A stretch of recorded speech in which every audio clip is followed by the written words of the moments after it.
चलिए फ्रेंड्स, मैं Newton's law का चैप्टर आपको आगे पढ़ा रहा हूँ, आर्टिकल नंबर 5.11 और सॉल्विंग प्रॉब्लम्स इन मैकेनिक्स। इसकी सारी बातें जो ये पढ़ा रहे हैं हमको, हम पढ़ तो चुके ही हैं फ्री बॉडी डायग्राम के नाम से। चलिए पढ़ते हैं एनसीईआरटी की एक एक लाइन कि वो क्या कह रहा है। कहता है the three laws of motion that you have learned in this chapter are the foundation of mechanics. हाँ, मैकेनिक्स के लिए, पूरी मैकेनिक्स के लिए बड़े ही इंटरेस्टिंग है ये सारे के सारे डिस्कशंस। कहता है you should now be able to handle a large variety of problems in mechanics. ठीक है, सब कर लेंगे। A typical problem in mechanics usually does not merely involve a single body. एक बॉडी नहीं होती है। More often we will need to consider an assembly of different bodies exerting forces on each other. हम लोगों को जो situations मिलेंगी उसमें कई सारी bodies होंगी, एक दूसरे से connected होंगी और एक दूसरे पे force लगा रही होंगी। ठीक है, कहता है more often we will need to consider an assembly of different bodies exerting forces on each other. Besides, each body in the assembly experiences the force of gravity. Her body पे gravity तो खैर लगेगा ही लगेगा। When trying to solving a problem of this type, it is useful to remember the fact that we can choose any part of the assembly and apply the laws of motion to that part. पूरी body, पूरे system में से आप किसी एक part को isolate कर सकते हैं और खाली उसके बारे में सोच सकते हैं। तो इस बात को मैं पढ़ा रहा हूँ, आप हेडिंग दे दीजिए फ्री बॉडी डायग्राम। इन्होंने कहा था सॉल्विंग प्रॉब्लम्स इन मैकेनिक्स, पर एक्चुअली वो हमको ये सिखा रहे हैं कि फ्री बॉडी डायग्राम क्या होता है। ये इसेंशियली हम पढ़ तो चुके हैं, पर चलिए एक बार फिर इनके साथ दोबारा पढ़ते हैं। हेडिंग है फ्री बॉडी डायग्राम। तो पहले तो यही लिख दीजिए इसमें कि we choose any part of the assembly, we choose या one of the body, we choose one of the body in the given problem. We choose only one body in the given problem and apply the laws of motion to that body only. Apply the laws of motion to that body only after including all the forces, exerted on this body, after including all the forces acting on this body, exerted in this body by the remaining bodies of the assembly.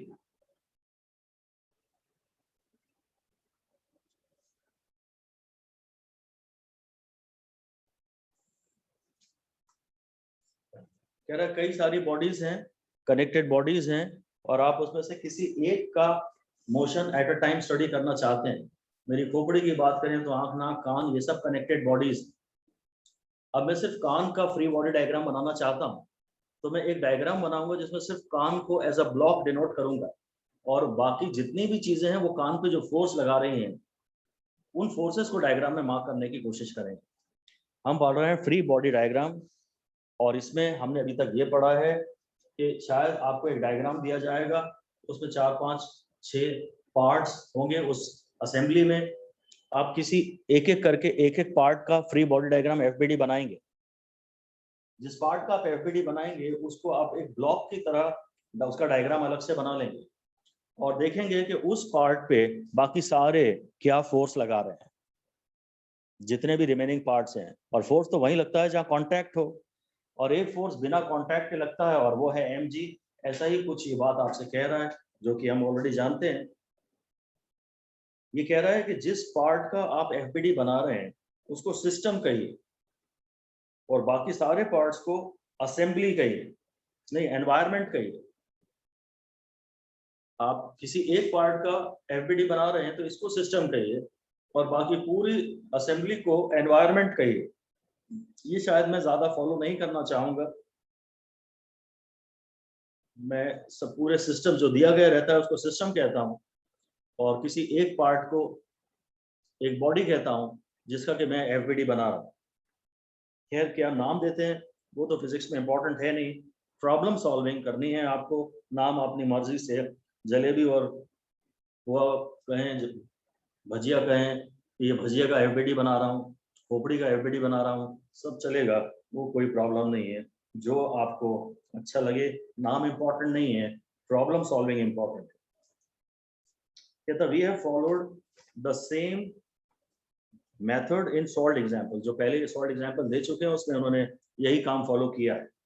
To handle a typical problem in mechanics systematically one should use the following steps. ये बहुत important रहेंगे। आप फिर से heading दे दीजिए steps, steps for FBD, steps for FBD. Actually तो या उसके ब्रैकेट में लिख दीजिए to discuss, to solve problems of connected bodies. वे न्यूमेरिकल्स जिनमें कनेक्टेड बॉडीज होती हैं उनको सॉल्व करने के लिए एफबीडी हम बारी बारी से हर कंपोनेंट का बनाते हैं उस सिस्टम के, और उसके स्टेप्स क्या हैं ये बड़े ही इंपॉर्टेंट रहेंगे। लिख दीजिए वेरी इंपॉर्टेंट। इन स्टेप्स को अच्छे से दिमाग में बैठा लें। पहला कहता है draw diagram schematically the various parts of assembly of the bodies, link supports etcetera.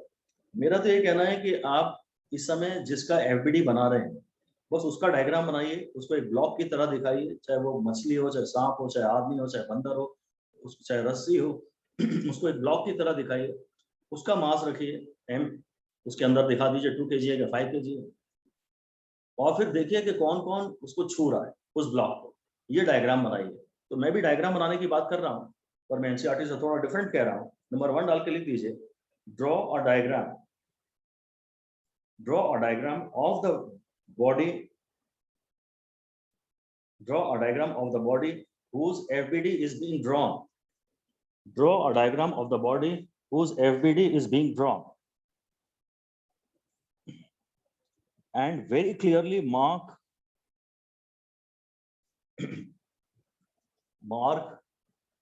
very clearly mark the contacts, the point of contacts and the forces acting at those points of contact, and the forces acting at those points, where this body is connected to other bodies of the system, where this body is connected to other bodies of the system.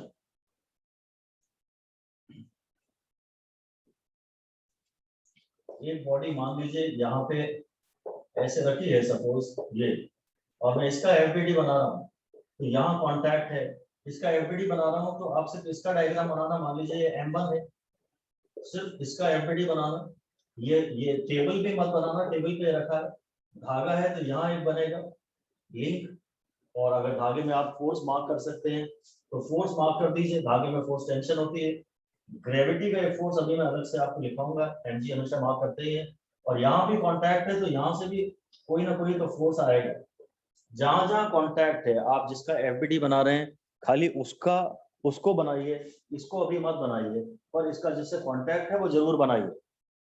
इसको ये धागा छू रहा है और ये table छू रही है, जहां पे लिंक है वहां पे सपोर्ट है, या जहां पे या स्ट्रिंग है कोई तो भी, तो उन जगह पर इस बॉडी पे सिस्टम की दूसरी बॉडीज फोर्स लगाएंगे। उसने लिंक्स और सपोर्ट्स लिखा है, वो आप भी लिख सकते हैं ब्रैकेट में, लिंक्स, सपोर्ट्स एटसेट्रा। और इसी में हम एक और बात कह देते हैं कि always mark mg as well. सारे फोर्सेस आप मार्क करेंगे, mg भी मार्क करिए, क्योंकि ये एक फोर्स है जो बिना लिंक के काम करता है। मैं इसका एफबीडी बना रहा हूँ तो पहले मैंने सिर्फ इस मास को बनाया, इस मास को नहीं बनाया, पर इसको कौन कौन छू रहा है वो देखा मैंने। कॉन्टैक्ट इसका इससे है और टेबल से है, और एक ग्रेविटी का फोर्स भी आएगा। धागे से कॉन्टैक्ट है तो टेंशन, टेबल से कॉन्टैक्ट है तो शायद नॉर्मल रिएक्शन, और ग्रेविटी का फोर्स mg आएगा। इस m1 पे केवल यही फोर्सेस काम कर रहे हैं अगर स्मूथ है तो। और रफ है तो हाँ फ्रिक्शन का भी बात कर लेंगे, अभी हम चलिए रफ की बात नहीं करते इनिशियली। आप m1 का जब एफबीडी बना रहे हैं तो m1 पे जो जो फोर्सेस काम कर रहे हैं m1 पे, वो सारे m1 का डायग्राम बनाइए और उसको सारे फोर्सेस मार्क करिए। मान लीजिए ये m2 है तो m2 का एक सबसे पहले तो m2g आएगा ही आएगा, और एक ऊपर धागा है तो ऊपर टेंशन आएगा। इसके अलावा इस पे कहीं और कोई कॉन्ट्रैक्ट तो है नहीं, ये तो टेबल पे रखा नहीं है, तो ये टेबल का नॉर्मल रिएक्शन M2 पे तो काम करेगा नहीं, ये तो हवा में लटका है बस, इसको और कोई छू ही नहीं रहा है, इस पर सिर्फ धागा छू रहा है, इसमें धागे का फोर्स आएगा और एक ग्रेविटी का तो खैर हर बार आएगा ही आएगा। इसको धागा भी छू रहा है, टेबल भी छू रही है। जहां कोई कांटेक्ट हो, जहां कोई सपोर्ट हो, जहां कोई लिंक हो, वहां पर एक फोर्स आप जरूर मार्क करिए प्रॉपर डायरेक्शन में। इसमें नॉर्मल रिएक्शन नहीं आएगा। सपोर्टेड जो हो, जो टेबल पे रखा हो, उसी पे खाली नॉर्मल रिएक्शन आता है बस। सेकंड स्टेटमेंट कर रहा है, choose a convenient part of the assembly as one system, ये तो मैं नहीं लिखवा रहा हूँ। थर्ड कह रहा है, draw a separate diagram which shows this system and all the forces of the system by the remaining part of the assembly. यही एक्चुअली मैं लिखवा चुका हूँ। अगली आप नंबर 2 डाल के लिख दीजिए कि इन FBD do not include the forces, नहीं मत लिखिए, अच्छा, do not include the forces which this body exerts on other bodies। इसमें उन फोर्सेस को मार्क न करें जो ये दूसरे पे लगा। आप अगर A का FBD बना रहे हैं, आप अगर A का FBD बना रहे हैं तो वो फोर्स लगाइए जो दूसरे A पे लगा रहे हैं। A अगर किसी और बॉडी पे फोर्स लगा रहा है तो वो A अगर B पे कोई फोर्स लगा रहा है तो वो B के FBD में फोर्स आएगा। वो ये बात हम और क्लियर लिख देते हैं, इसी को साफ और लिख देते हैं। पहला तो हमारा कहना है कि M1, M2, M3, M4 मान लीजिए ये सब एक सिस्टम के पार्ट हैं। मैं इन सारे को, जिसको ये एनवायरनमेंट कह रहा है NCERT, मैं उसे सिस्टम कह रहा हूँ। एक छोटे से पार्ट को मैं सिस्टम नहीं कह रहा, नाम इंपॉर्टेंट नहीं है।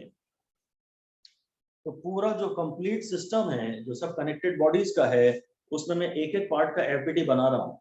तो सबसे पहले तो मैं उस पार्ट का, जिसका बॉडी A का अगर FBD बना रहा हूँ तो डायग्राम में सिर्फ A दिखाऊंगा, बाकी सब वहां से अपनी नजर हटा लूंगा ताकि मैं सिर्फ A पे क्लियरली फोकस कर पाऊँ।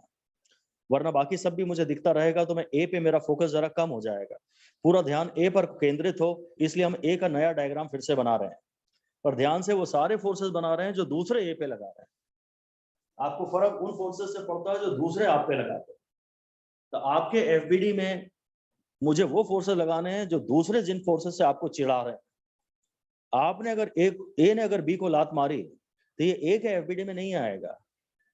A ने जो लात मारी B को, A ने जो चिढ़ाया B को, उसका असर B पे होगा, उसका असर A पे नहीं होगा। अगर ज्यादा डिटेल में दिमाग ना लगाएं, ज्यादा दिमाग ना लगाएं। आप बोलोगे एक्शन रिएक्शन वगैरह कुछ मत सोचना।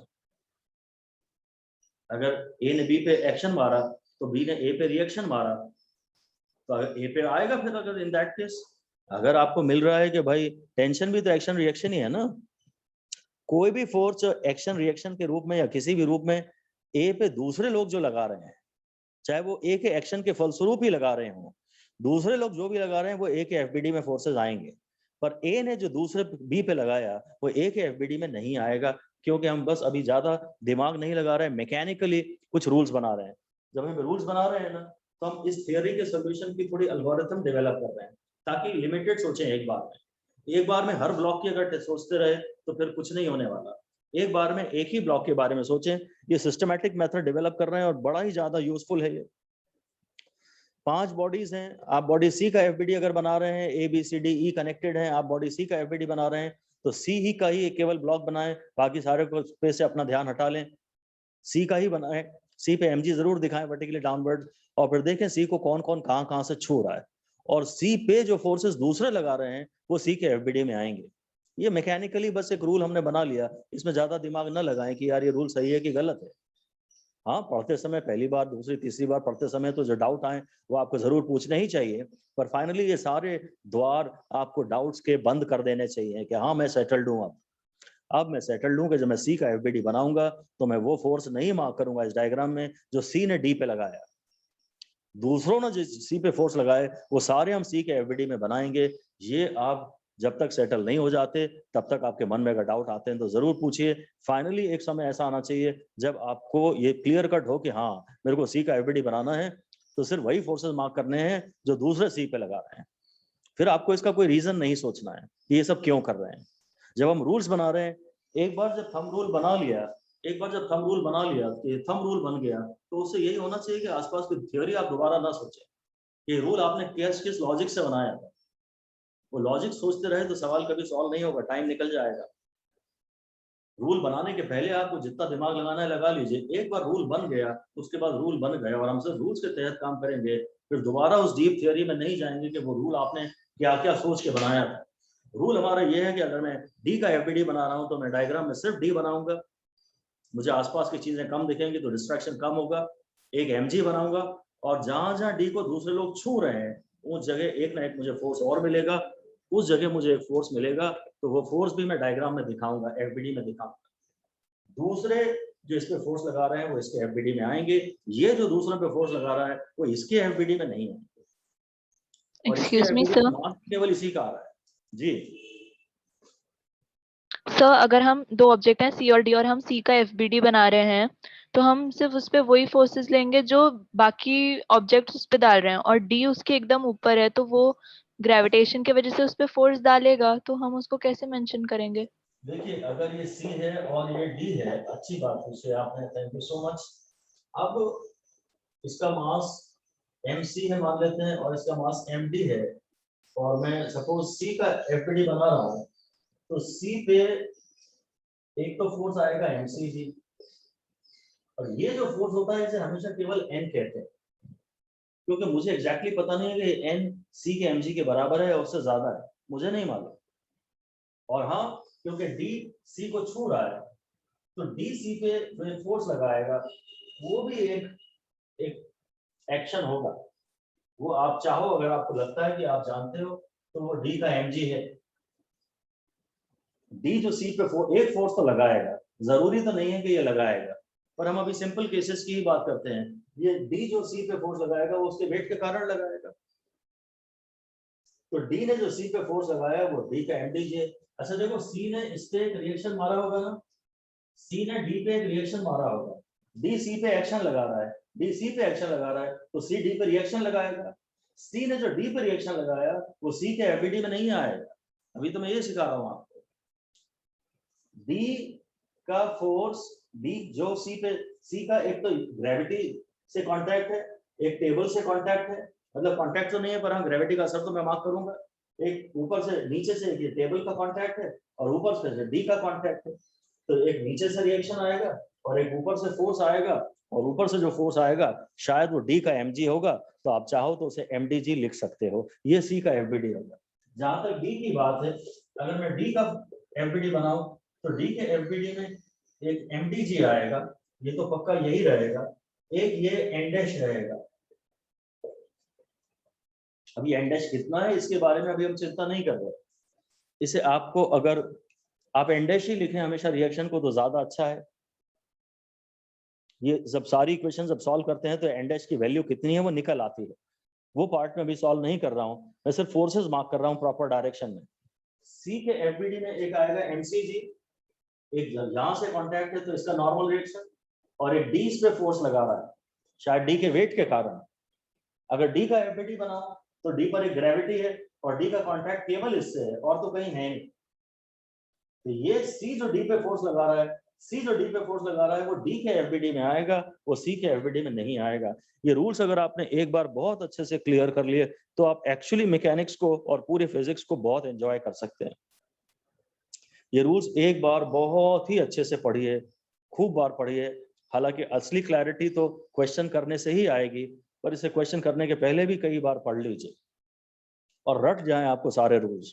उसके बाद देखिए कि क्या सटासट न्यूमेरिकल आपसे बनते हैं। इससे ज्यादा आसान शायद पूरी फिजिक्स में कुछ भी नहीं है जो इस समय हम पढ़ रहे हैं। शुरू में तो नहीं लगेगा, पर थोड़े से समय और थोड़ी सी प्रैक्टिस के बाद ये सबसे ज्यादा एंजॉइंग सवाल होते हैं ये एफबीडी वाले, क्योंकि बहुत ही ज्यादा मैकेनिकल रूल्स से बंधे हुए हैं। ये रूल्स से बंधे हुए हैं कि कौन सा फोर्स किसके एफबीडी में मार्क करना है। रूल्स अगर आपको एक बार क्लियर हो गए तो फिर तो आप एफबीडी के सवालों को बहुत ही ज्यादा एंजॉय करने वाले। इससे ज्यादा आपने कभी कुछ एंजॉय नहीं किया होगा, और पूरी 11th और 12th की फिजिक्स में शायद इससे ज्यादा इंटरेस्टिंग कुछ है भी नहीं। इसको अच्छे से करिए, एकदम इनिशियली हो सकता है सक्सेस ना मिले, पर मजा इसमें बहुत आएगा आपको। तो मैं फर्स्ट सेकंड थर्ड पार्ट करा चुका हूँ। The diagram of this type is known as free body diagram, हम लिख चुके हैं। Note that does not imply that the system under consideration is without a net force। जिसकी भी हम बात कर रहे हैं, अच्छा फ्री बॉडी के डायग्राम से मतलब है कि फ्री से मतलब है कि ऐसा नहीं है कि फ्री है तो आपको लग रहा है कि यहाँ नेट फोर्स है ही नहीं। फ्री से मतलब हम बाकी बॉडीज नहीं मार्क कर रहे हैं, इसलिए हम इसको नाम रख रहे हैं एफ फ्री। फ्री का ये मतलब नहीं है कि इस पे नेट फोर्स जीरो है और ये सभी के फोर्सेस से, सभी के क्लचेस से फ्री है। ये सभी के फोर्सेस से फ्री नहीं है। डायग्राम में हम एक ही बॉडी एट अ टाइम दिखा रहे हैं, इसलिए इसका नाम है फ्री बॉडी डायग्राम। ठीक है, ओके। पॉइंट नंबर 4 कहता है in a free body diagram include information about their magnitude and directions that are either given or you are sure of it. तो मैं एक बार दोबारा लिख देता हूं, फिर से लिख दीजिए अगला point. mark the direction of given or expected forces, mark the magnitude and direction, mark the magnitude and direction of the given or expected forces। अब मैग्नीट्यूड तो ज्यादा आपको नहीं नाम पता होता, मतलब मैग्नीट्यूड की वैल्यू तो नहीं पता होती आपको, उनके नाम पता होते हैं कि टी है कि एन है कि एम जी है। इसमें मैं आपको वही लिखवा देता हूं। Number one mg vertically downwards, number 1 mg vertically downwards, number 2 where there is a string there is a force, जिस तरफ रस्सी है वहां फोर्स है, फोर्स ऑफ टेंशन। जहां रस्सी है, अगर ऊपर रस्सी है तो खाली ऊपर टेंशन, नीचे रस्सी है तो नीचे टेंशन, लेफ्ट की तरफ रस्सी है तो खाली लेफ्ट की तरफ टेंशन। ये सबसे अच्छा पॉइंट है, ध्यान दीजिएगा। जहां धागा है वहां टेंशन है, जिस तरफ धागा जाएगा तुम्हारा वही टेंशन, जिस तरफ धागा जाएगा वही टेंशन है। और फिर उसी में ये भी लिख दीजिए, tension is always marked away, tension is always marked away from the block, tension is always marked away from the block whose FBD is being drawn। Tension हमेशा मार्क किया जाता है उससे दूर की तरफ जिसका कि FBD बनाया जा रहा है।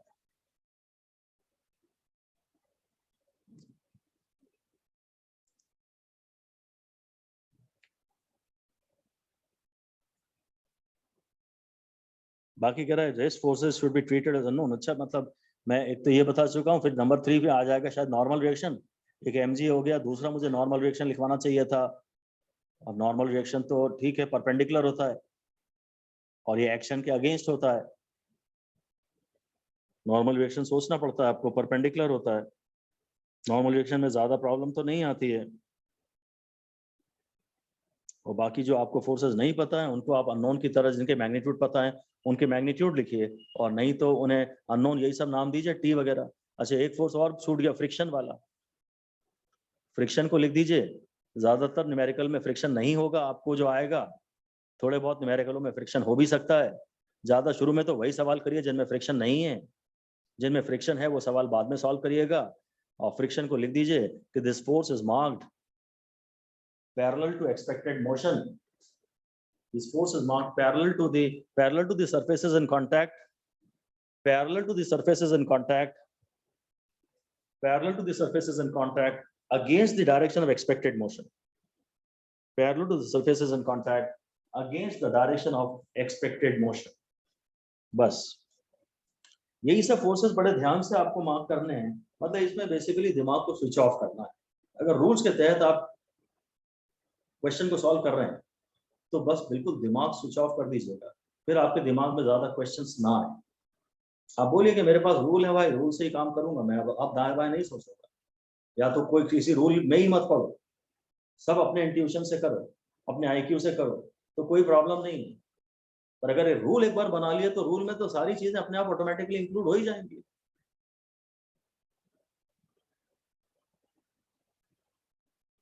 पांचवा पॉइंट कह रहा है if necessary follow the same procedure for another choice of the system, वो भी मैं बताऊंगा। Employ Newton's third law. हाँ, एक्शन रिएक्शन फोर्सेस भी मार्क करने पड़ते हैं, वो आप उसी में लिख दीजिए जहां मैंने लिखवाया है ना, नॉर्मल रिएक्शन, mg और टेंशन और फ्रिक्शन, उसमें अगले नंबर नेक्स्ट नंबर डाल के लिख दीजिए कि use action reaction forces, mark action reaction forces tension जैसे एक्शन रिएक्शन ही है, ए बी पे टेंशन लगा रही है तो बी पलट के ए पे टेंशन लगा रही है। तो ये एक्शन रिएक्शन वाले कॉन्सेप्ट को आप फोर्सेस को मार्क करने में यूज कर लीजिएगा। बस मैं इसमें एक इंपॉर्टेंट बात और कह रहा हूं जो यहाँ पे नहीं लिखी है, अगले पॉइंट में लिखी है कि mark the direction of given or expected ए। इसी पे तो सबसे ज्यादा स्टार दीजिए, 4 स्टार दीजिए इस बात पे। Mark the direction of given or expected acceleration of this part of the system. Mark the direction of given or expected acceleration of this part of the system.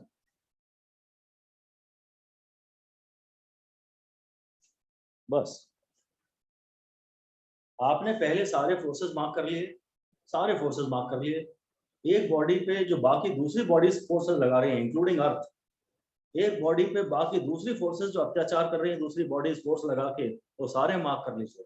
फिर एक्सेलरेशन मार्क कर लीजिए इस part में, जो या तो दिया होगा या आप अपने अंदाजे से मार्क कर लीजिए, जो भी आपकी इच्छा कर रही है।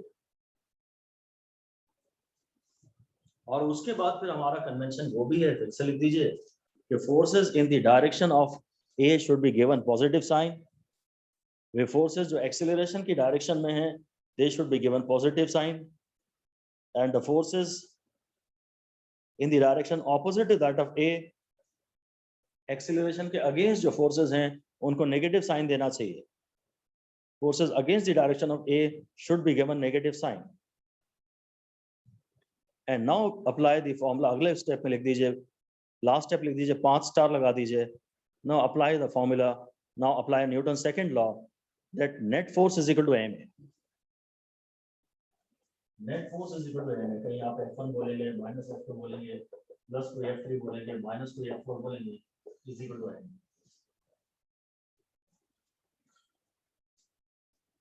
अब सबसे डेंजरस बात है ये एम। जिस एम में आप सिली मिस्टेक करते हैं, बाकी तो आपको समझ में आ गया कि A B C D connected हैं और मैं बी का एफबीडी बना रहा हूं, तो मैं डायग्राम एक बनाऊंगा जिसमें सिर्फ बी दिखाऊंगा, बाकी फोर्सेस बाकी बॉडीज नहीं दिखाऊंगा। और बी के ऊपर या नीचे या साइड में या अर्थ जो भी बी पे टॉर्चर कर रहे हैं उन सारे फोर्सेस की प्रॉपर डायरेक्शन मार्क करूंगा। सारे जो बी पे फोर्स लगा रहे हैं, बी ने अगर किसी को लात मारी तो वो डायग्राम वो बी के एफबीडी में नहीं आएगा। सारे वो फोर्सेस मार्क करो जो दूसरे एक एक करके बी पे लगा रहे हैं। और फोर्स लगाने के लिए कांटेक्ट जरूरी है, लिंक जरूरी है। जहां कोई बी को छू रहा हो वहां एक फोर्स मार्क कर देना और उसको हटा देना, उस बॉडी को, उसका फोर्स मार्क कर देना और उस बॉडी को हटा देना। तभी तो हमने इसको फ्री कर लिया बाकी सारी बॉडी के क्लचेस से। उस पर ए मार्क किया, ए की डायरेक्शन में फोर्स को पॉजिटिव कहा, ए के अगेंस्ट फोर्स को नेगेटिव कहा, और फिर net force on this body को एम ए कर दिया। सबसे इंपॉर्टेंट बात है एम क्या है। यहां पर आप गलती करेंगे, लिख दीजिए, वार्निंग लिख दीजिए फिर से, here m is the mass of this body only। इस पे फिर से 5 स्टार दे दीजिए, वार्निंग लिख दीजिए। यहां आप गलती जरूर करेंगे, m खाली इसी बॉडी का फोर्स है। whose FBD has been drawn, whose FBD has been drawn। अगर ये a है और ये b है और मान लीजिए ये T1 है और ये सपोज मे बी N1 है और ये N2 है और मे बी ये सपोज N3 है और एक ये Mg है, NAG, और ये इधर जा रहा है ना, इसका मास है Md। ऐसा कुछ भी मैंने रैंडमली बना दिया, तो मैं सिर्फ इसकी बात कर रहा हूँ। अब T1 माइनस N1, मैं सपोज हॉरिजॉन्टल डायरेक्शन में अभी लिख रहा हूँ, सिर्फ हॉरिजॉन्टल फोर्सेस की बात कर रहा हूँ, तो मेरे ख्याल से T1 minus N1 is equal to आएगा MA। अब आपको ये ध्यान देना है कि ज्यादा दिमाग नहीं लगाना है, M खाली आप इसका लेंगे क्योंकि आप FBD A का बना रहे हैं। आप पूरे सबका सारा M मत ले लीजिएगा। आपको लग रहा होगा कि इसका M भी तो इस पे काम कर रहा है, इतना ही दिमाग लगाना है तो फिर रूल बनाने की जरूरत क्या थी। मैंने अगर इसका FBD बनाया है तो मास में केवल इसी का लूंगा, इसका मास का असर इंक्लूड हो जाएगा। आप चिंता ना करें, आप ज्यादा दिमाग ना लगाएं। दिमाग है भी तो किसी को दे दें 2 साल के लिए दान। जरूरत नहीं है दिमाग की, नुकसान ही होगा।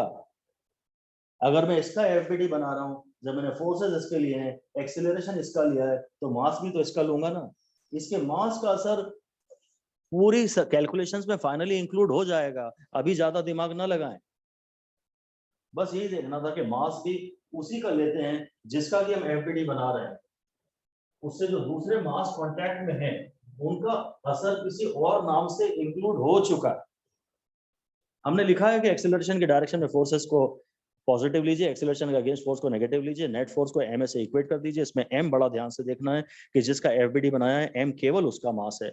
मैं इसमें एक और बात आपसे कहूंगा कि हम एक ब्लॉक के एफबीडी से दो इक्वेशन लिख सकते हैं। एक इक्वेशन होती है मोशन की डायरेक्शन में, जैसे इंक्लाइन प्लेन पे नीचे होती है मे बी। एक इक्वेशन हो सकती है मोशन की डायरेक्शन में, और एक इक्वेशन हो सकती है मोशन के परपेंडिकुलर डायरेक्शन।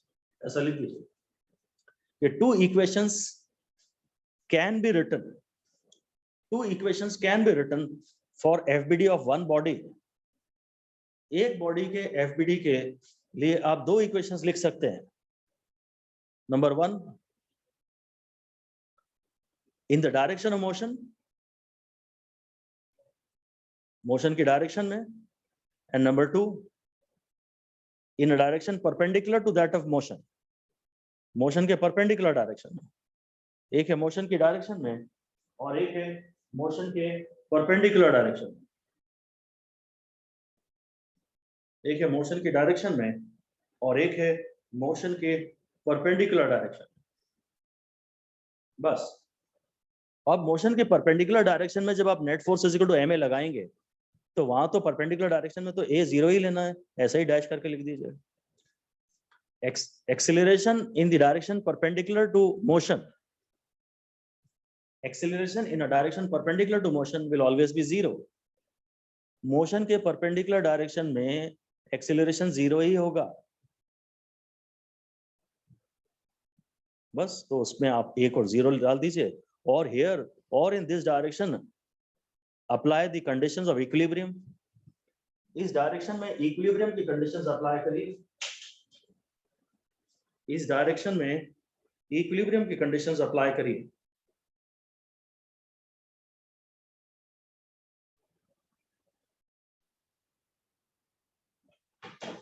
ठीक है, एफबीडी की एप्लीकेशन के रूप में मैं आपको ये एक क्वेश्चन करा रहा हूँ।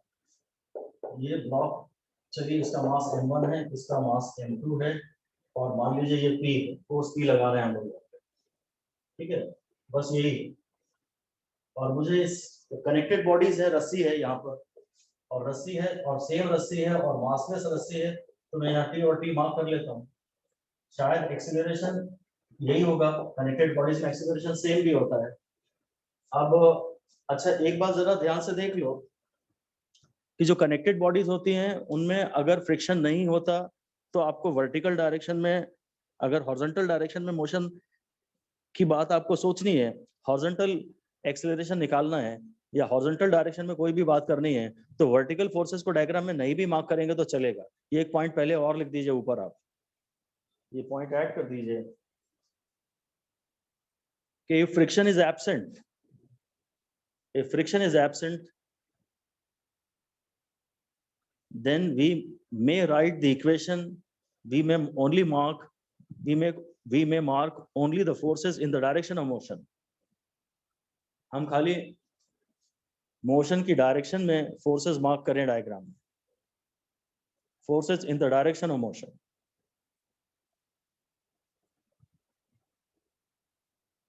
ठीक है, अगर फ्रिक्शन नहीं है तो आप खाली फोर्सेस की डायरेक्शन में मोशन की डायरेक्शन में फोर्सेस मार्क करें, और केवल उसी डायरेक्शन में एफबीडी इक्वेशन लिखें भी, net force is equal to ma वाली, न्यूटन सेकंड लॉ की। तो यहाँ पर फ्रिक्शन नहीं है।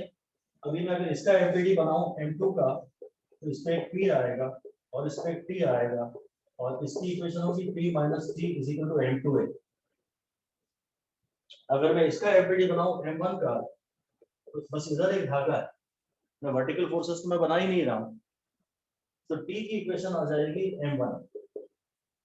बस धागा इधर नहीं है तो इधर टेंशन नहीं है, और P m1 को नहीं छू रहा है, बात लिख दीजिए। P is not in contact with M1 directly.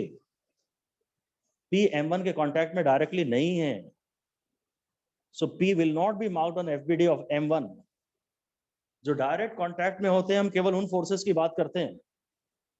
P M1 को डायरेक्टली नहीं छू रहा है तो M1 के FBD में P नहीं आएगा. P का ही असर तो P का ही है. M1 भी एक्चुअली P1 के ही P के ही कारण चल रहा है और M2 भी P के ही कारण चल रहा है, पर उनका असर ये T के थ्रू ऑटोमेटिकली इंक्लूड हो जाएगा. आपको दिमाग लगाने की जरूरत नहीं. ये सवाल वैसे तो कठिन है, पर अगर FBD मेथड से किया जाए प्योरली रिलीजियसली दिमाग न लगाते हुए तो फिर इस प्रॉब्लम में कोई दिक्कत ज्यादा है नहीं.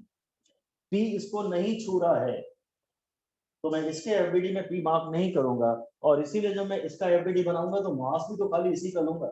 ये जो T है ये खाली M1 को चलाने के लिए जिम्मेदार है और जो इधर P और T का जो रिजल्टेंट है वो M2 को चलाने के लिए जिम्मेदार है. ये बात है. हाँ बोलिए. सर mg नहीं लगेगा? नहीं mg लगेगा पर वो वर्टिकल फोर्स होगा और मैं हॉरिजॉन्टल डायरेक्शन में मोशन की बात कर रहा हूँ तो मैंने वर्टिकल फोर्सेस मार्क नहीं किए हैं. Okay sir. अगर फ्रिक्शन होगा तो मैं वर्टिकल डायरेक्शन में फोर्सेस मार्क करूंगा. फिलहाल मैं कुछ सिंपल केसेस ले रहा हूँ जिनमें फ्रिक्शन नहीं है. अगर फ्रिक्शन नहीं है और उसने कहा हॉरिजॉन्टल डायरेक्शन में मोशन हो रहा है तो आप वर्टिकल फोर्सेस को उस समय चाहे तो डायग्राम में ना बनाएं और बनाएंगे तो आप बोलेंगे इसका mg और इसका n कैंसिल कर देगा, इसका mg और इसका n कैंसिल कर देगा. अभी तो ये जो दो अभी आपने ये जो दो इक्वेशंस लिखी हैं इनसे क्या होगा कि अगर इन्हें आप ऐड कर देंगे तो T एक इंटरनल फोर्स है, कैंसिल हो जाएगा और अगर आप डिवाइड कर देंगे तो A कैंसिल हो जाएगा. ऐसा फिर एक बार लिख दीजिए. On adding all the equations, जब आप सारी इक्वेशंस को ऐड कर देते हैं तो T कैंसिल्स. जितनी भी इक्वेशन बन रही है सबको ऐड कर दीजिए, T कैंसिल हो जाएगा. And when you divide two equations, जब हम दो इक्वेशंस को डिवाइड कर देते हैं तो A कैंसिल हो जाता है. जब हम दो इक्वेशंस को डिवाइड कर देते हैं तो A कैंसिल हो जाता है. बस इस तरह से आपका आंसर आ जाएगा. आपसे दो चीजें मांगी जाएंगी, या तो A मांगा जाएगा या T मांगा जाएगा. तो देख लीजिए क्या मांगा है. ये दो इक्वेशंस बनाइए और उन्हें सॉल्व करिए. अच्छा इसमें एक बात और है कि इस जो मैंने ये वाला मास शायद M2 था, इस पे एक फोर्स P था और इस पे T था और ये A था. इसकी इक्वेशन P - T = M2A थी. इसमें मैं आपसे एक बड़ी ही इंपॉर्टेंट बात कह रहा हूं कि जो नेट फोर्स होता है किसी भी ब्लॉक पे, जो नेट फोर्स होता है किसी भी ब्लॉक पे, बिल्कुल 5 स्टार 6 स्टार 7 स्टार दे दीजिए. बहुत इंपॉर्टेंट बात है कि net force on any block bracket में वेदर इन हॉरिजॉन्टल मोशन और इन वर्टिकल मोशन और ऑन इंक्लाइंड प्लेन, चाहे ब्लॉक हॉरिजॉन्टल मोशन में हो, चाहे वर्टिकल मोशन में हो, चाहे इंक्लाइंड प्लेन पे हो, नेट फोर्स जब किसी भी ब्लॉक में देखते हैं is always equal to its ma. Its ma, its पे अंडरलाइन करिए, उसका ma, उसका m और उसका a. आपको साइन थीटा या थीटा बीटा की भी जरूरत नहीं, इंक्लाइंड प्लेन भी हो तो भी थीटा की जरूरत नहीं. डिटेल में नेट फोर्स, ये भी तो नेट फोर्स है, ये भी नेट फोर्स है और ये भी नेट फोर्स है. LHS वाला नेट फोर्स सोचने की कोशिश करोगे तो ये सब देखोगे इंक्लाइंड प्लेन है तो mg sin थीटा है कि नहीं, पर अल्टीमेटली वो आएगा तो उसके ma के बराबर ना. तो इधर का नेट फोर्स देखोगे तो तुम्हारे को ज्यादा दिमाग लगाना पड़ेगा, पर अल्टीमेटली ये भी तो नेट फोर्स ही है. तो कभी भी नेट फोर्स का LHS जो होगा वो हमेशा थोड़ा टफ दिखेगा, कॉम्प्लिकेटेड दिख सकता है, पर नेट फोर्स का RHS हमेशा ma होगा. ये बहुत ही ज्यादा इंपॉर्टेंट पॉइंट है. क्वेश्चन लिख दीजिए. A body is in equilibrium, a body is in equilibrium on a rough inclined plane. Body equilibrium में है रफ इंक्लाइंड प्लेन में, शायद यहाँ mg sin थीटा है और यहाँ स्टैटिक फ्रिक्शन का फोर्स काम कर रहा है. अगर बॉडी रेस्ट पर है या इक्विलिब्रियम में है या रफ इंक्लाइंड प्लेन पे तो ये दो फोर्सेस हैं. कहता है कैलकुलेट द नेट फोर्स.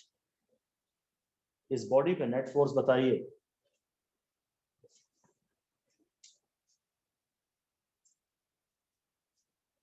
बोलिए आंसर.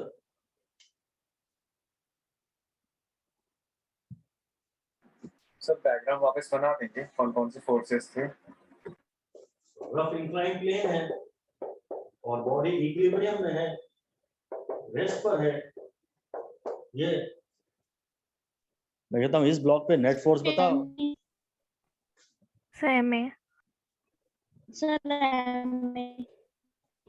हाँ, इसका आंसर एम ए है तो, पर इक्विलिब्रियम यानी ए 0, तो आंसर है 0।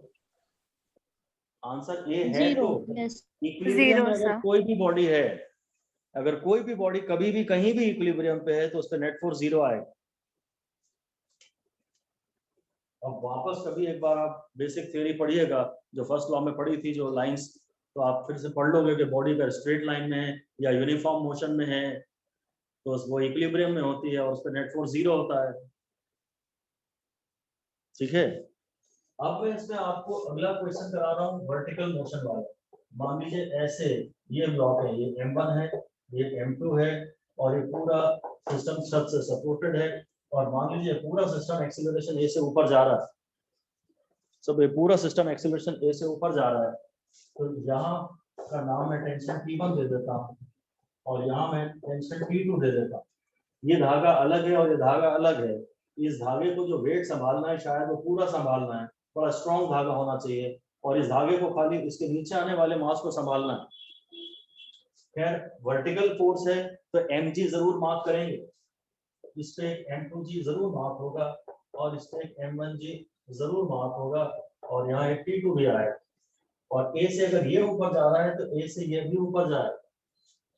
अगर मैं M2 का FBD बनाऊं तो M2 पे एक ऊपर धागा है तो टेंशन, नीचे धागा नहीं है, नीचे धागा नहीं है तो बस नीचे M2G और ये ऊपर जा रहा है तो T2 minus M2G is equal to M2A, इसकी इक्वेशन आ जाएगी। और अगर मैं इसका FBD बनाऊं तो इसका ऊपर धागा है तो ऊपर टेंशन, नीचे धागा है तो नीचे टेंशन और टेंशन हमेशा दूर की तरफ रखनी है और ये mg तो जरूर मार्क करूंगा ही करूंगा और ये ऊपर आ जाएगा a। अब इक्वेशन आ जाएगी T1 minus T2 minus M1G is equal to M1A। ये दो इक्वेशंस हैं आपके पास, आप इन्हें सॉल्व करिए और जो निकालना हो निकालिए। जब मैंने इसका FBD बनाया तो एक M2G तो मार्क करूंगा ही करूंगा, इधर नीचे धागा नहीं है तो नीचे टेंशन मार्क नहीं करूंगा, ऊपर धागा है तो ऊपर टेंशन मार्क करूंगा और ये A की डायरेक्शन है, कनेक्टेड बॉडीज हैं, जिस एक्सीलरेशन से ये ऊपर जा रहा है उसी से ये भी ऊपर जाएगा। तो A की डायरेक्शन में जो फोर्स है वो पॉजिटिव है, A के अगेंस्ट जो फोर्स है वो नेगेटिव है और नेट फोर्स MA के बराबर है। नेट फोर्स, अगर कोई मुझसे नेट फोर्स मांगे तो मैं RHE से खाली देखूं, इसका MA इट्स MA, और अगर इसका FBD बनाना है तो ऊपर धागा है तो ऊपर टेंशन अवे, नीचे धागा है तो नीचे टेंशन अवे और mg तो खैर मैं वर्टिकल केसेस में हमेशा मार्क करूंगा ही करूंगा। और एक्सीलरेशन की डायरेक्शन में जो फोर्स है पॉजिटिव है, एक्सीलरेशन के अगेंस्ट जो दो फोर्सेस है वो नेगेटिव है और नेट फोर्स को आप ma से इक्वेट कर दीजिए, बात खत्म। एक मैंने सवाल आपको हॉरिजॉन्टल का करा दिया और एक वर्टिकल मोशन का करा दिया। इसमें एक सवाल हम ये भी लिखेंगे, वैसे इसको एटवुड्स मशीन कहा जाता है, नाम हालांकि जरूरी नहीं है, नाम जानना जरूरी नहीं है, इसको पुली बोलते हैं। इधर से एक रस्सी लटकी है, उससे एक मास लटका है M1, इधर से एक मास लटका है M2। कन्वेंशन ये है कि जो मास नीचे लटका रहता है, सवाल खैर बताता है आपको, अदरवाइज जो मास नीचे होता है उसे भारी माना जाता है। ये खैर पेपर में बताया जाता है, चलिए खैर आप लिख सकते हैं। मुझे इस सिस्टम में मान लीजिए धागे में एक्सीलरेशन और टेंशन दोनों निकाले, तो पहली बात आप चाहो तो ये लिख सकते हो कि the mass marked the lower mass is considered to be heavier unless mention. या तो बताया कि M1 भारी है कि M2 भारी है, नहीं तो जो मास नीचे दिखाते हैं वो है नीचे इसलिए क्योंकि वो भारी है। मान लेते हैं कि हाँ उसने हमें कहा है कि M1 ग्रेटर देन M2 है तो M1 नीचे जाएगा और क्योंकि कनेक्टेड बॉडीज हैं M1 जितना नीचे जाएगा जो हाल M1 का यहाँ होगा वो हाल M2 का ऊपर होगा, ऐसा लिख दीजिए। बीइंग कनेक्टेड बॉडीज हैं so magnitude of acceleration will be same in every part of the body। Connected bodies हैं तो जितना M1 नीचे जाएगा जितने टाइम में, उतने टाइम में M2 उतना ऊपर जाएगा।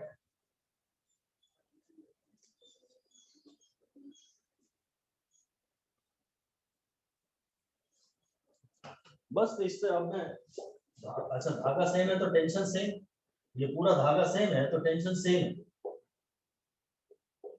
ये धागा सेम है तो टेंशन सेम है, ये M1G है, ये M2G है, M1G minus T is equal to M1A और T minus M2G is equal to M2A, ये दो इक्वेशन बनेंगी। ये नीचे जा रहा है Mg तो रहेगा ही रहेगा, धागा यहाँ धागा है तो यहाँ टेंशन, यहाँ धागा है तो यहाँ टेंशन, टेंशन को हमेशा आगे मार्क करना है और धागा सेम है तो टेंशन सेम है। एक्सीलरेशन की डायरेक्शन में फोर्स पॉजिटिव है, एक्सीलरेशन के अगेंस्ट फोर्स नेगेटिव है और नेट फोर्स को ma से इक्वेट करना है। एक्सीलरेशन की डायरेक्शन में ये फोर्स पॉजिटिव है, एक्सीलरेशन के अगेंस्ट फोर्स नेगेटिव है और नेट फोर्स को ma से इक्वेट करना है। ये है, इनको आप सॉल्व कर लीजिएगा। आप अगर इन्हें ऐड कर देंगे तो t कैंसिल हो जाएगा, a निकल आएगा। आप अगर इन्हें डिवाइड कर देंगे तो a कैंसिल हो जाएगा, t निकल आएगा। एक लास्ट बात मैं आपको इसमें करवा दे रहा हूँ, motion in a lift. Lift में, लिफ्ट का ये केबिन है और ये किसी मोटी रस्सी से बंधा रहता है और ये कनेक्टेड टू मोटर होता है, ये वाला पार्ट मोटर से लिफ्ट कनेक्टेड होती है। आप केबिन के अंदर खड़े होते हैं, हम केबिन में ज्यादा इंटरेस्टेड नहीं है, ये कोई पर्सन पैसेंजर लिफ्ट में खड़ा है, इसके एफबीडी में बना रहा हूँ, इस पे एक फोर्स mg है और जरूर एक फोर्स लिफ्ट का नॉर्मल रिएक्शन है। ये आदमी धागे से बंधा होता तो मैं डायग्राम में t मार्क करता, पर ये धागे से नहीं बंधा है तो मैं n मार्क करूंगा। और मान लीजिए पूरा सिस्टम एक्सीलरेशन से नीचे जा रहा है, मान लीजिए पूरा सिस्टम एक्सीलरेशन से नीचे जा रहा है, इसमें यही फोर्सेस होते हैं बस, धागा तो है नहीं, आदमी तो धागे से बंधा नहीं है, तो आदमी के एफबीडी में टेंशन नहीं आएगी, एक mg आएगी और एक क्योंकि वो जमीन पे खड़ा हुआ है एक नॉर्मल रिएक्शन आएगा और बस इक्वेशन आ जाएगी। एक्सीलरेशन की डायरेक्शन में जो फोर्स है वो पॉजिटिव है, एक्सीलरेशन के अगेंस्ट जो फोर्स है वो नेगेटिव है, हो जाएगी ये बात। हो सकता है वो आपसे कहे नॉर्मल रिएक्शन निकालो, ऐसी ही कोई इक्वेशन बनेगी, बस इतना ही है। लिफ्ट में टेंशन के बजाय n मार्क करते हैं, लिफ्ट के न्यूमेरिकल्स में टेंशन के बजाय n नॉर्मल रिएक्शन मार्क करते हैं, ये ध्यान रखना है बस आपको। धागा है तो टेंशन और लिफ्ट में आप खड़े हैं, आप जमीन पे शायद अपने वेट के कारण एक्शन लगा रहे हैं, आपको रिएक्शन मिल रहा है। अब आप ये देखिए कि जो नॉर्मल रिएक्शन है वो mg नहीं है, mg माइनस na है, यही आपको देखना है। Here normal reaction is not equal to mg. Normal reaction mg भी हो सकता है, mg से ज्यादा भी हो सकता है, mg से कम भी हो सकता है, डिपेंडिंग अपॉन a। n हमेशा mg के बराबर नहीं मार्क करते हैं, तभी तो डायग्राम में n से शो करते हैं उसे। अगर पक्का पता होता कि ये mg है तो n का नामो निशान मिटा देते, उसके बजाय डायग्राम में सिर्फ mg दिखाते। बस ये आपको रटना होगा कि जब भी कोई बॉडी वर्टिकल मोशन में एक्सीलरेशन से नीचे जाती है तो नॉर्मल रिएक्शन उसका वेट से कम होता है। ये लाइन लिख दीजिए, रट लीजिए। When a body goes down with acceleration, then normal reaction is this. When a body goes vertically down with acceleration, तो ये normal reaction होता है। और इसी तरह when a body goes vertically up with acceleration, जब भी कोई बॉडी वर्टिकली अप जाएगी एक्सीलरेशन से तो नॉर्मल रिएक्शन ये होता है। अगर बॉडी रेस्ट पे हो, बॉडी रेस्ट पर हो, उसका a0 हो या यूनिफॉर्म मोशन में हो, अगर बॉडी रेस्ट पे हो या यूनिफॉर्म मोशन में हो तो नॉर्मल रिएक्शन mg के बराबर होता है। बॉडी अगर एक्सीलरेशन से नीचे जा रही है तो नीचे नीचे जाना माइनस साइन का रिप्रेजेंटेटिव, ऊपर जाना तुम एलिवेट हो रहे हो तो प्लस साइन आएगा फॉर्मूले में। और जब तुम्हारा a0 है, चाहे तुम रेस्ट पे हो चाहे तुम यूनिफॉर्म मोशन से जा रहे हो ऊपर या नीचे, अगर यूनिफॉर्म मोशन है और ऊपर जा रहे हो या नीचे जा रहे हो फिर फर्क नहीं पड़ता, फिर नॉर्मल रिएक्शन mg होता है क्योंकि तब a0 होता है। कांस्टेंट वेलोसिटी से अगर ऊपर जाओ या कांस्टेंट वेलोसिटी से नीचे जाओ, लिफ्ट में या रस्सी तुम्हें ऊपर खींच के ले जाए तो ये आंसर आएगा। रस्सी हो, अगर रस्सी हो तो ये सब नॉर्मल रिएक्शन की जगह t आएंगे। वर्टिकल मोशन अगर रस्सी के कारण हो रहा है तो नॉर्मल रिएक्शन के टी आएगा, एन की जगह टी आएगा। लिफ्ट में खड़े हो तो ये एन आएगा। हमें यहाँ ज्यादा कुछ नहीं सीखना है, हमें बोलना है एन हमेशा mg नहीं होता। वर्टिकल मोशन अगर हो रहा हो तो एन mg नहीं होता है, इसलिए डायग्राम में हम उसे mg नहीं दिखाते हैं, एन दिखाते हैं। और वो कितना है वो हमें रटने की जरूरत नहीं है, वो इक्वेशन सॉल्व करके अपने आप निकल आएगा। एक लास्ट बात मैं आपको और बता दूं कि रिएक्शन एन, ये जो एन फ्रॉम द सपोर्ट है, ये भी 5 स्टार वाली बात है, आगे कहीं काम आएगी, इस चैप्टर में तो काम नहीं आती। Normal reaction from the support is equal to the apparent weight which a person feels. जो आपका वेट आपको फील होता है वो एक्चुअली नॉर्मल रिएक्शन के बराबर होता है। कोई पूछे कि ग्रेविटी मुझे किस फोर्स से खींच रही है, तो वो तो हमेशा mg होता है। ग्रेविटी जिस फोर्स से खींच रही है वो तो हमेशा mg होता है। पर जितना वेट मैं अपना फील कर रहा हूँ, मैं फील तब करता हूँ जब कोई बाहर से मुझ पे जो फोर्स लगा है। जो नॉर्मल रिएक्शन यहाँ आ रहा है ना, इतना मैं वेट में फील कर रहा हूँ। तो लिफ्ट जब नीचे जा रही है तो नॉर्मल रिएक्शन वेट से कम है, इसलिए हम अपने आप को थोड़ा हल्का महसूस करते हैं। लाइन लिख दीजिए। When lift is going down with acceleration, जब लिफ्ट एक्सेलरेशन से नीचे जा रही है तो n is less than mg, n mg से कम है, and a person feels lighter. Lift अगर एक्सेलरेशन से नीचे जा रही है तो नॉर्मल रिएक्शन mg से कम है और पर्सन अपने आप को हल्का महसूस करता है। And when a lift is going upward with acceleration, lift अगर एक्सेलरेशन से ऊपर जा रही है तो नॉर्मल रिएक्शन तब आप डिराइव करके स्वयं देख सकते हैं। तब नॉर्मल रिएक्शन का फॉर्मूला mg प्लस ma आ जाएगा, ये वाला। अगर ऊपर जा रही है तो प्लस साइन, तो n is greater than mg, n mg से ज्यादा है, and a person feels heavier, तब पर्सन हैवी फील करता है। एंड व्हेन, अगला केस है when lift is at rest, जब लिफ्ट रेस्ट में है और गोज अप और down, goes up or down with constant velocity,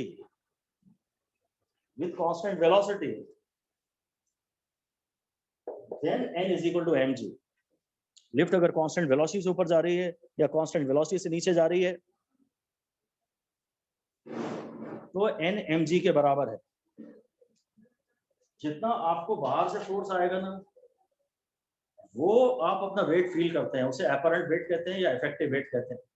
ये भी लाइन डैश करके लिख दीजिए कि force with which earth attracts a body, force with which earth attracts a body is always equal to mg.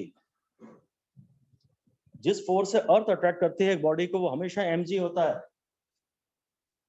But this is not always equal to the weight experienced by the person. This is not always equal to the weight experienced by the person. बस मेरी तरफ से इतना ही है, ठीक है? Thank you.